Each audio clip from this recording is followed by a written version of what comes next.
السلام عليكم ورحمة الله وبركاته. في أمراض لما تسمع عنها تحسها قديمة جدا، والنقرس ده واحد منها.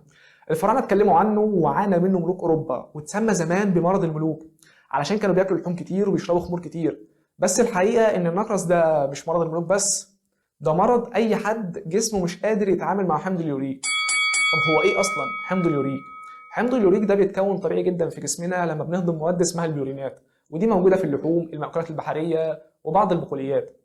الجسم الطبيعي بيتخلص منها عن طريق الكلى، لكن الكميه لو زادت او الكلى مش قادره تتخلص منها كويس، الحمض ده بيزيد في الدم وبيبدا يترسب على شكل بلورات حاده زي الابر جوه المفاصل.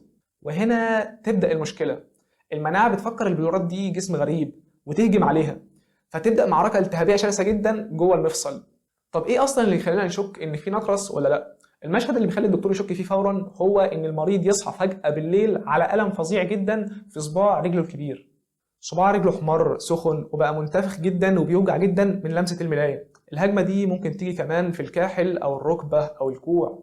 وبعد كام يوم الألم ممكن يهدى لوحده، ولكن البلورات دي بتتن جوه المفصل، ومع الوقت ممكن تعمل تكتلات اسمها توفاي، ودي بتبقى زي عقد صغيرة حوالين المفصل أو تحت الجلد.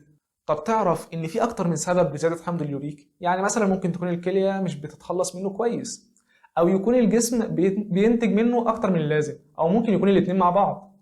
الحاجات اللي بتزوده كتير اللحوم الحمراء والمأكولات البحرية، كمان المشروبات الغازية اللي فيها فركتوز، وبعض الأدوية زي مضادات البول.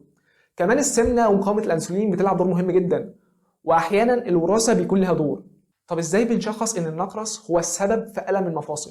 التحليل الأساسي هو إننا بنقيس حمض اليوريك في الدم، لكن ده لوحده يعتبر مش كفاية، لأن في ناس بيكون عندها الحمض عالي ومفيش أي أعراض. هنا اللي بيفصل هو إننا نحلل سائل المفصل. لو لقينا بلورات إبرية الشكل بتكسر الضوء، يبقى ده النقرس الأصيل من غير أي نقاش.